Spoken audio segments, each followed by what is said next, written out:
believe they should always be leading the conversation around rent and rental movements. So you don't want the landlord to be sort of saying, "Oh, I've seen some data that says rents have increased by X%." You want to be able to deliver that. And that really, I feel, should be within the realm of expertise of a property manager. But there's also heaps that isn't part of their specialization, whether that be insurance, whether that be the marketplace itself, whether that particular property in that particular suburb is likely to go up or down. It relates to the economy. It relates to the structure of that investment property. You can consider the equity that they have. And if that market is grown, they've got the ability to redraw equity and go again. Traditionally not part of a property manager's purview, but part of property investing and an opportunity for them to come in as someone that can provide value. Of course, my area of tax depreciation, that's something that we work with property managers on.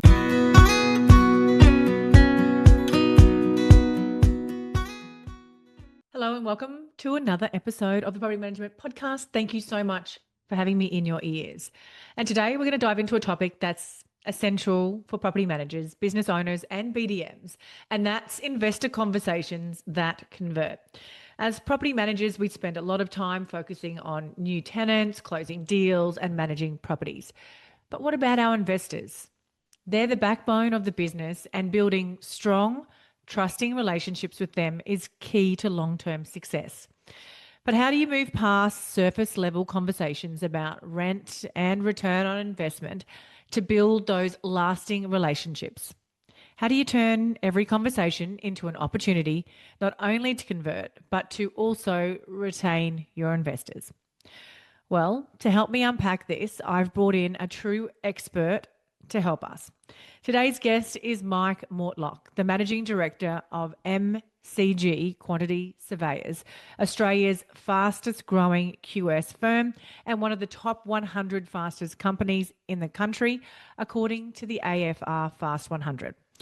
With a wealth of knowledge in tax depreciation and property investing, Mike has helped thousands of property investors maximise their deductions and cash flow from small residential properties to large commercial developments worth over $100 million.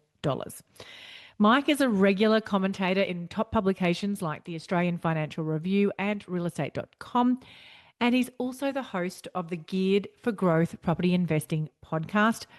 But more importantly, Mike has a deep understanding of how property managers and BDMs can not only close the deal with investors, but also build strong long-term relationships that lead to retention and growth. Today, Mike will share key strategies on how to have investor conversations that do more than just tick a box. He'll talk about how these conversations can build trust, increase retention, and ultimately set you up for sustainable growth. Because in property management, retaining investors is just as important as attracting new ones. So if you're ready to take your investor relationships to a whole new level, get ready to take some notes because Mike's insights are going to be invaluable. Let's dive on in. Mike, thank you so much for joining me on the Property Management Podcast. Before we dive in, can you share with our audience a little bit about yourself and what you do? It's a pleasure. My name's Mike. As you said, I'm the Managing Director of MCG Quantity Surveyors. So we're construction cost estimating specialists. My particular area of expertise is the tax depreciation side of things for residential and commercial property investors. I'm also on the board of the Property Investment Professionals of Australia. Amazing. So today we're going to talk about how to have deeper conversations with investors. And when we talk about investor conversations, what do you think is the most important factor that property managers often overlook when speaking with potential investors? I think they're overlooking the reason why they've become a property investor to begin with. I mean, I don't want to be too kind to property managers. There's so much that they need to look after and so many properties that they'll be managing. It's hard for them to take a moment and wonder, I wonder why landlord A has become a property investor. But to them, it's obviously really, really important. People don't just buy an investment property for fun. They have an idea that it's going to help them achieve financial freedom in the future, or just help as a stepping stone to the life that they're trying to achieve for themselves. So from a property manager, they want someone that's kind of a partner in that vision. And that's not just a rent collector. That's someone that considers all of the things that are applicable to owning a property or a portfolio. And it is actually broader than property management. So, what are some of those areas and those conversation starters that you think that property managers should be understanding that, and the areas that they can dive into having those deeper conversations with their landlords? Well, I believe they should always be leading the conversation around rent and rental movements. So you don't want the landlord to be sort of saying, oh, I've seen some data that says rents have increased by X%. You want to be able to deliver that. And that really, I feel, should be within the realm of expertise of a property manager. But there's also heaps that isn't part of their specialization, whether that be insurance, whether that be the marketplace itself, whether that particular property in that particular suburb is likely to go up or down. It relates to the economy. It relates to the structure of that investment property. You can consider the equity that they have. And if that market is grown, they've got the ability to redraw equity and go again. Traditionally not part of a property manager's purview, but part of property investing and an opportunity for them to come in as someone that can provide value. Of course, my area of tax depreciation, that's something that we work with property managers on, but many property managers don't know what it is, don't understand it, think it's too complicated to have communications with the landlord on it because they don't want to be seen to be giving advice. But there are ways that you can provide information without providing advice that you can be sued on, for example. Well, let's do a case study or a practical example of a conversation around how a property manager could lead into a tax depreciation conversation, for example, with a landlord. So I'll be the property manager. You can be the landlord. Sure. Actually, no, we'll do it the opposite way. I think you'll need to be the property manager and I'll be the landlord. Okay. Yes. Yeah, yeah. So you need That to makes more sense. yes, because I don't know that much about tax depreciation, if I'm completely honest with you as well. So I'm always learning and educating myself. So yes, okay, you be the investor. No, I'll be the PM. sorry. All good. So while I'm talking to you, Kylie, have you had a tax depreciation schedule on this property before? No, I haven't. Can you share with me why I would need this? Well, I mean, the real benefit in having a tax depreciation schedule is just to really minimize your taxation. So based on the wear and tear of the property, there's some statutory rates that the Australian Taxation Office gives us that enables you to write off the fair wear and tear based on the asset itself. So it's a good way to increase your cash flow. So you would need to have a tax depreciation specialist do that for you. I know that they provide free estimates. Would you like me to reach out to one on your behalf and just to see whether it's worthwhile getting a report, because they won't go ahead with a report unless it's going to be financially beneficial to you? So what are some of the tax benefits that I potentially could receive from this report? Is it, and my property is older, is it only for brand new properties? Yeah, look, there's a common misconception. Now, of course, I'm cheating a little bit here because I have a lot of the background knowledge. So, well, I'll try and bring it down a little Well, I bit. was trying to say questions because I think a lot of landlords think that it's only for new properties. It's not for That's older true. properties. So I was trying Yeah. to bring that in. So that, I came up with three triggers that tell you you need a depreciation schedule, and I did that for property managers, and I've been sort of explaining that to people for a number of years. The first trigger is you buy a brand new property, and we all kind of know that brand new property is good for depreciation deductions. We might not even necessarily know why, but we sort of know that that's a fact. The other trigger is that it's built after the 16th of September 1987. Now, maybe even forget those dates and just think about 1987. If it's built after 1987, it means the original structure will qualify for deduction. So the timber, the gyprock, the bricks, the concrete, the iron or tile roof, all of those components will qualify. So that really almost automatically means that anything built after 1987 will have some worthwhile depreciation deductions. And by worthwhile, I mean it will give you more back than what it will cost for us to do it. The third trigger is the one that you've alluded to there, and that's where a lot of people get this wrong. And unfortunately, even accountants have provided advice that we've had to come in and say, look, that's not technically correct. If the property is built prior to 1987, there's no claims on the original building structure. However, if it has been renovated by the previous owner, we can estimate the value of those renovations, and it's sort of baked into your purchase price. So you have an entitlement to claim over, say, the kitchen and bathroom renovation or extension that might have happened prior to your purchase. There are some components of the works that won't qualify due to some of the legislation. I don't want to get too complicated on that. But if it's had $50,000 worth of improvements before you bought it, that's in and around the break-even point for a depreciation schedule in year one, and it lasts for 40 years. That's amazing. I think what you've demonstrated there is knowing the triggers or knowing key things about, you don't have to be an expert on all of these different topics like tax depreciation, like mortgages. You just need to have the trigger points or some bullet points on those areas of conversations. So, and I guess to be able to do that, is it important, do you think, for property managers to build these relationships with people like yourself in the industry that they can pick up the phone and have a conversation with, understand a lot more about areas that allow them to have conversations beyond just rental increases?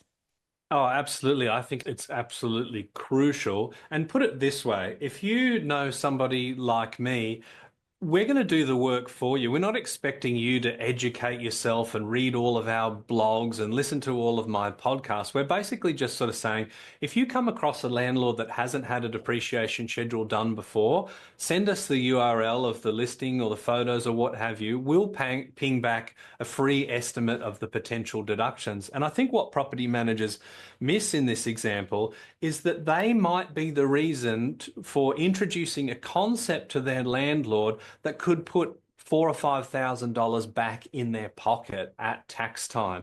Now, how many opportunities do you, as a property manager, have to delight your landlords to that extent?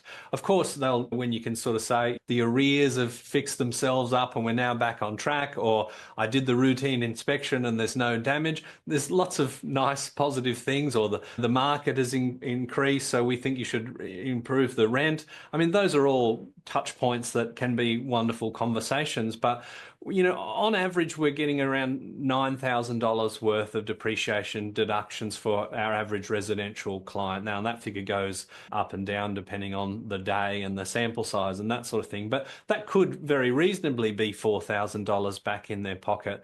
And let's just say we have two property management BDMs that go out and they do a presentation because they want to bring on this new management.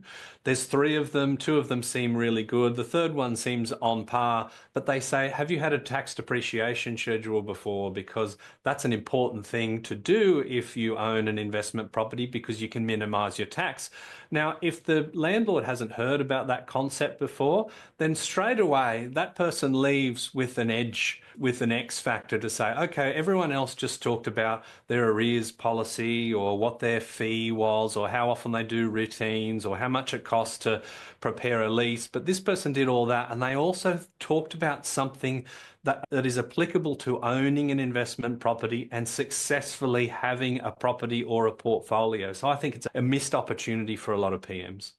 It is. It's about adding value as well. And if the property manager down the road is not doing something like this, I just jumped off a webinar and a podcast with another colleague, and the topic was all around that adding value and having conversations that are not just transactional, but also how, and you touch on it then as well, how to have good conversations with your landlord. So you're not always delivering the bad news. You're not always, which is difficult and is a part that a lot of property managers struggle with in this job, is that they're always calling for problems. And yeah, so this is definitely a way to add more value, and it again without necessarily a lot of extra work for them. It's a conversation, isn't it? It's like picking up the phone. So what's a good time to sort of, and we'll use your tax depreciation as an example here, but if touch on other times of the year or other moments where property managers should be having these conversations. Yep.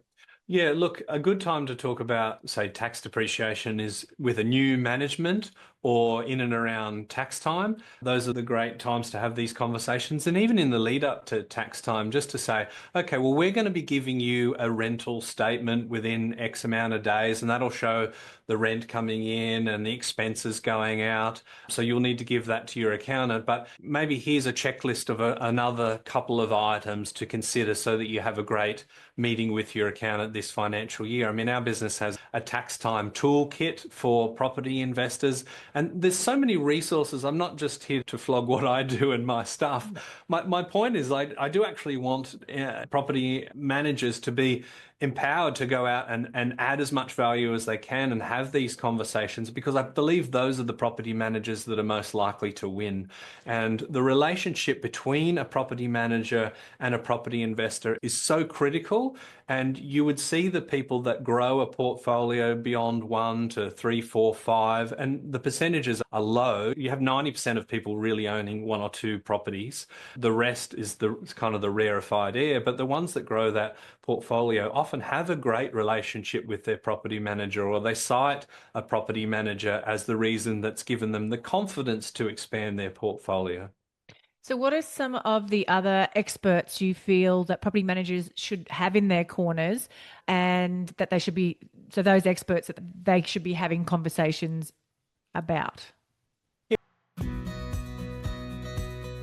Are you feeling overwhelmed and thinking about selling your rent roll? Don't worry, you're not alone, and HDNU is here to help. Whether you're ready to sell now or you just want to plan for the future, the friendly and approachable team at HDNU makes the process simple and stress-free. Hello, yes please. With over 30 years of expertise, they're not just about crunching the numbers. They genuinely care about helping you maximize your agency's value and get the best outcome for you. Their sales readiness bundle is like having a trusted advisor by your side. They'll work closely with you to assess your agency's key factors, create an easy to understand heat map of your strengths and opportunities, and then sit down with you for a 90-minute workshop to guide you on what to do next. They'll look at everything from rent roll earnings and rent arrears to compliance and team performance and explain it all in plain English. If you're planning to sell soon, HDNU can even handle the whole process for you, from finding qualified buyers to negotiating the deal. Their friendly, professional team takes the stress out of selling so you can feel confident every step of the way. And to get started, simply book in a meeting with the team today. Their link is in the show notes. They're here to help you move forward with confidence. Let's be real. Compliance is one of the biggest challenges in property management, and it can be overwhelming to navigate. It's time-consuming, stressful, and let's face it, one missed compliance check could lead to serious legal and financial risks, and no one wants that. That's where Sensor Insure comes in. Powered by smart sensor technology, it offers highly competitive building and landlord insurance, bundled with an ecosystem of smart safety devices. These include tamper-proof smoke alarms and water leak detectors with automated remote testing and a 24/7 accessible audit trail. Yes, you heard me right. Sensor Insure is a game changer. It's always on and integrates seamlessly with your trust platform to streamline processes and provides live reporting across your entire rental portfolio. This ensures you're always meeting compliance requirements, giving you total peace of mind. No more waking up in the middle of the night stressed or worried that you've missed something or your team has missed something. So whether you're looking to improve your processes and efficiency, reduce stress, or protect your agency from risk, Sensor Insure has you covered. You really should see how it works. I totally encourage you to book in a free demo today by heading to sensorglobal.com or the show notes to learn more about their solutions and how they can transform your compliance game. Yeah, look, an example would be insurance, so landlord insurance, and there's all sorts of different representatives in that space that you can build relationships. There's lots of different, I think, things, moving parts that happen all the time that is less about maybe connecting with experts, but educating yourself on what's happening in the investor ecosystem. I mean, once a month we have CoreLogic's data showing the movements of the capital cities and the regions each month. So say, for example, I mean, I've got one on my desk right now because I recorded a podcast the other day. If you're a property manager in Darwin, you'll be able to see the March results were 1.6% increase for the month, and we're sitting at 4.3% for the quarter. So that's a really good news story for a landlord in Darwin because the pressure is on prices, and that could lead to appreciation of their property, which maybe gives them the opportunity to revalue that property and buy another investment property. So it's broader than just the experts, but I think the insurance ones, I think the mortgage experts, I think financial planners, I think being plugged into economists that perhaps you can't have a one-to-one relationship with because they're normally part of big organizations, but just absorbing some of the highlights. I mean, you can look at the RBA meeting minutes and do Control F for housing and grab just a little paragraph. And if you're sending a monthly mail out, you can say, well, the RBA just met and this is their comment. They're worried about X, Y, Z in the economy. You don't have to be an expert. You don't have to be an economist. I talk about property and property economics, and I'm not an economist myself, but there's data that you're able to access and share with your community. And I think that's a huge opportunity to add value. Yeah, and I think ultimately you're adding value, but then that also has a spill-on effect into setting you up as an expert and creating that extra trust with people, with investors, whether it's already your own investors or whether you're trying to attract new investors into your business. That is going to have a spill-on effect. And you're right, it's not just about having conversations, it's also about how can you leverage the data out there? How can you, I mean, we've got that great friend of ours, great employee in our business now, ChatGPT.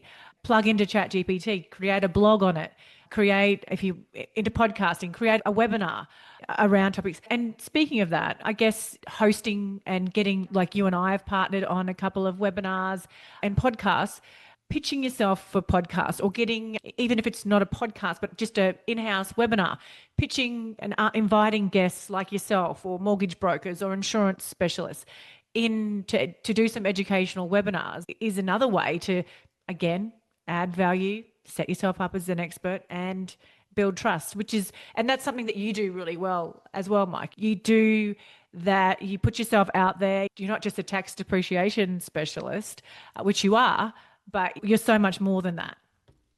Well, that's very kind of you to say. And I was just about to say you're a perfect role model of that because, I mean, in the webinar we did the other day, which was us providing some value to our property management contacts and referrers that might send us business or help us to access property. So again, this is a group of contacts within our ecosystem that we want to add value to. So we had you to explain a number of different things to them. But you sort of said in your own words on that when you started, you didn't know a tremendous amount about the whole property investing landscape. But as you learned, you educated others because you came across things, you put in the effort to say, oh, I don't know much about mortgages, so I'm going to learn a little bit, and then I share that. I think that's such a wonderful way to do it because you've got the drive and the enthusiasm to do it, and that's quite infectious when you're imparting that on others. And as you mentioned with ChatGPT, it's so powerful these days, but I think what people do wrong with AI is that they ask it to do something and then the result is pretty poor and they think, oh, okay, well, I guess AI is not ready to do that yet. But imagine doing that with an employee. Imagine getting an employee and day one asking them to do a task and then they came back with something that was substandard and you're just like, oh, I guess I won't get them to do that anymore. You can't. You've employed them. You're paying them a wage. You need to get value. So you'll sit with them and say, look, that's not a bad start, but this is what I was looking for. This is what's missing. And I think that's the relationship that people don't realize is so powerful with things like ChatGPT. And what I would encourage people to do, and this is a little bit of a tangent, is ask it questions. Say, I am a property manager in Ballarat. Ask me 10 questions about who I am and my business and my clients so you can better serve me in the way that I communicate to them. I think that's such a simple thing, but I've seen such hugely powerful results from doing something like that. And I guess they could even on that next level, what are the conversations I could have with landlords around Absolutely. tax depreciation, around superannuation? That's another area, I guess, that property managers should be having investor conversations around is superannuation as well. Using ChatGPT to help them script it out. And is that some of the ways that what are some of the other ways that you can think of that would be of benefit to deepening those conversations for property managers around using the AI tool? Yeah, I think when you're leveraging experts, then you lean on them. So, for example, when we get someone on our show, we sort of say, what would be some good questions to ask you, right? Because as an interviewer, I always feel like it's my job to underarm something that they hit over the fence for six, to borrow a cricketing metaphor, right? So, they're there. You want to get the maximum benefit of their expertise. So I often sort of say, what do you think people need to know right now about your particular area of expertise? So you don't have to be the expert. You are just the conduit. And if you're asking them meaningful questions that gives them great answers, then gosh, don't you look quite well connected and impressive as well? And that's a great way to just have people attracted to the idea of transacting with you or doing business with you or building a relationship with you. What would you say to a property manager that's scared to reach out to somebody like yourself? Because it is a mindset thing, sometimes putting yourself out there, embracing not just and a lot of property managers work hard, put their heads down, they're in their emails, they're taking phone calls, they're troubleshooting. A lot of them don't put time aside to engage with other people and have these deeper conversations. How would somebody approach somebody like yourself to develop a referral relationship or to understand a bit more about, again, we're going to go back to what your expertise is, but understanding tax depreciation? Yeah, it's hard because let's say you're an employee and you're working crazy hours and you're just exhausted by the end of the day. You don't want to sort of sit down and say, ChatGPT, ask me questions about my business or give me the top 10 things I need to know about tax depreciation. So really, I hope that it kind of comes from the top. I hope that the managers of the PM departments understand the value of this. So if you're stuck in that situation, it might be worth having a conversation to say, look, I'd really love to be allocated some time because I think I can improve retention. I think I can onboard more people. I think I can provide a greater depth of relationship with these people. So it's actually a relationship that they are very anxious about leaving because I'm providing so much value. When it comes to reaching out to people, there's no two ways to put it. Some people are dicks. I hope I'm allowed to say that word on the show. And having my podcast, which I've been doing since 2007, I didn't have as much of a profile then. And I reached out to people who said, how many downloads are you getting? What are you doing on the back of it? And I just moved on. And there'll be lots of people that are time poor or they don't see the value in it. And they're not your people. You want people that are so passionate about what they do that they actually love the fact that people are asking that question. For example, I asked us recently, do you ever have people interview you before they come in? Like, for example, I've got a problem with my knee. What experience do you have with these types of injuries? Or do you work with sports people like me because I'm a hockey player and I damaged it this way? And he said, nobody ever asked me that. And I wish they would because I would have such great answers to that. And I've actually spent a lot of time and money making sure that I'm the top of the tree for that sort of stuff. So people that are true professionals get a real fire under their backside when someone takes enough interest to say, I've followed your stuff. I absolutely love it. I must say, I don't know too much about your area of expertise, but I'd love to interview you on the topic. Or could I send you some questions you ping back? That's all that you can do. If you don't get a response from that, move on to the next person. I really think people get too hung up on making that connection, but at the end of the day, we're all people. I think the French philosopher Michel de Montaigne said something about royalty. High though they are, yet they sit on their asses. I mean, at the end of the day, we all have to go to the toilet. We're all human beings, right? So Absolutely. anyone that just wants to sort of lord it over you to say that I'm on a higher level, next, move on to a nice person. Absolutely. So I think you touched on something really important in that conversation just then, and that's about why we need to be having these conversations. And you touched on client retention, which Mhm. is which is the new growth in the industry right now. Client retention is really important, and client retention and onboarding. Yep. And those are the two reasons why we need to be able to have deeper, better, more educated conversations with our landlords. Everybody's managing properties. All of our competitors in our local areas are managing properties. We can say we can do the routine inspections, we can do the entry condition reports, we can collect your rent, we can disperse it twice monthly. But can you have conversations around really important topics that align with an investor's ultimate goals, why they've got an investment property? Mm. The good thing, I suppose, about property management is there's probably a lot of people doing roughly the same thing. And I see that as a huge opportunity, right? Let's say you do have a landlord that's dissatisfied with their previous company, they're coming over to you. I mean, gosh, what an opportunity to put the boots into the old agency by showing how you're different. I think the opportunity to delight the customer is hugely there. And that's something that we focused on within our business. And when we first started, we were very, very small and we had some big competitors in the space. So we couldn't beat them on marketing because their budget was roughly our revenue. But what we realized is that there are things that we can do that are cheap that have a big impact. So it was analyzing, okay, well, when do we talk to the client? When do we need to talk to them? We need to talk to them when their annual routine is due or when we're doing rent reviews, which should hopefully be scheduled in the calendar.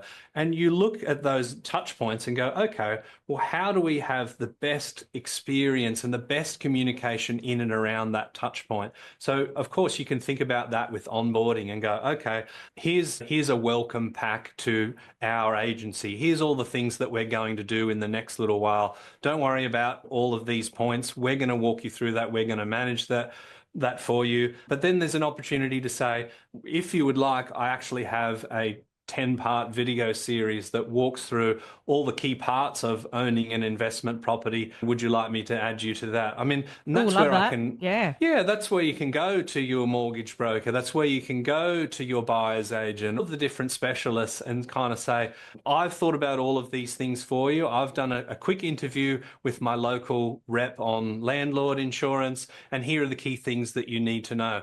Yes, you may need to update that every 12 months, but these can be quick things. They don't need to be high polished, high production value things. You can do a tremendous amount with an iPhone. So I think every time you're onboarding, you want to find ways to delight and then think about when you need to speak to them and not just ticking a box like, oh, yep, I rang the client and I told them that we can probably get 50 more a week and they've agreed that's what we're going to do it at. Well, rather than that, you can kind of say, Dear Mr. and Mrs. Landlord, gosh, it's been a great 12 months. We've seen rents go up 8% nationally and in this particular area. I've done some comparables and I think there's probably another $60 a week for your particular property. We could try for more, but I think that's probably the sweet spot. Would you like me to go ahead with that? That's just a bit of an example, and you can tell I'm not a property manager, so I don't know exactly what I'm talking You're about, hitting but the I nail on think, the head. Perfect conversation. good. But Good. and then adding in, yeah, have you ever had a tax depreciation done? Is your property in your super fund? I noticed you bought it back in 1987, which means that you will still be able to get tax depreciation, or it may also mean that you've got great capital gains in the property. And have you spoken to a mortgage advisor about refinancing? And I cut you off there, but yes, great conversations that Mm. yeah, Yeah, I for agree. somebody who's Or not a if you're property in, manager. Yeah, or if you're in New South Wales, you can say, oh, I don't know if your previous property manager mentioned it, but of course we've got new legislation coming. Here's the latest, or here's an interview. I mean, I interviewed Kelly Seaton about the changes coming to New South Wales as part of our PM series. So you can take some snippets of that. I think it's just being a connector to all the potential issues that a landlord would have, or all the potential interests that help them to manage that asset, to maximize that asset and protect that asset. And I'm ashamed to admit this, but Mike had tax depreciation pamphlets in all my investor packs, but I had never had a conversation with an investor about tax depreciation. So, but I had it there in the pack. So I think it's time we need to stop just having things like that in packs and actually start having conversations with people around that. So thank you for sharing all of that with me. And as always, a wealth of knowledge and wisdom. How can anyone in my community reach out to you further? Yeah, you can visit our website. It's mcgqs.com.au. So MCG like the cricket ground, and then Quantity Surveyors QS. I'm on Facebook and Instagram and LinkedIn as well. It's Mike Mortlock. I'm pretty easy to find, and I'm always happy to hear from people if there are ways that I can add value and help them to understand tax depreciation so they can have those conversations. But I mean, it's as simple as probably that opening conversation that we had. If you know the 3 triggers and you've got someone that you can send something to, then that's probably all you really need. I mean, if they kind of say, well, won't that affect my capital gains tax? You can say, look, that's probably leaning into accountant's advice. I can get someone to answer that question, but I probably don't want to touch that one. I think people get worried about it, but there's a million ways to solve those problems. And it's not making more work for them either. I think that's a big point to reiterate on. I have a closing tradition on the podcast where my guest leaves a personal development tool for our community, whether that's a book, podcast, some sort of resource. Do you have something that you could share? Yeah, look, I've always loved the book How to Win Friends and Influence People. It's a silly sort of title. It kind of seems like a sociopath starter kit, but it's actually a really old book. I think it's maybe nearly 100 years old, written by Dale Carnegie.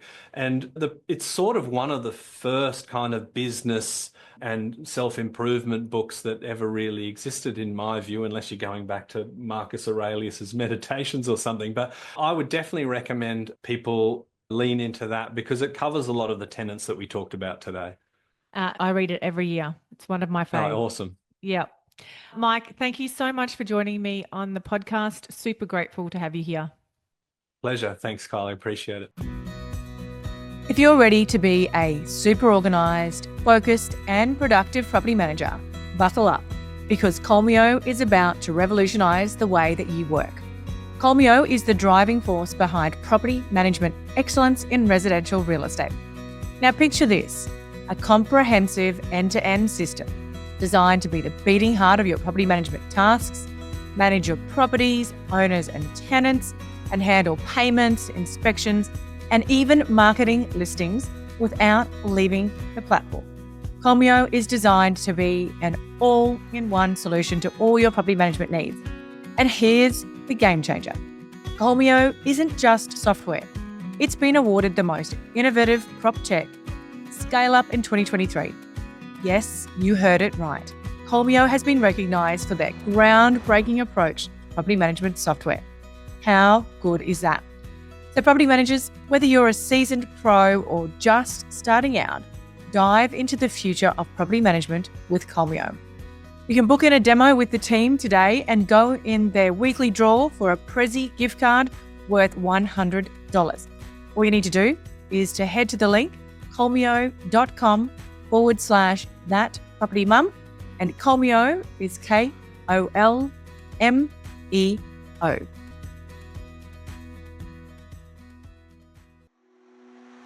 Can I ask you a quick favour before you leave this episode? Now, we all know how important reviews are for businesses these days, and mine is no different. If you could spare just a minute to follow, rate and review this podcast, it would mean a lot to me.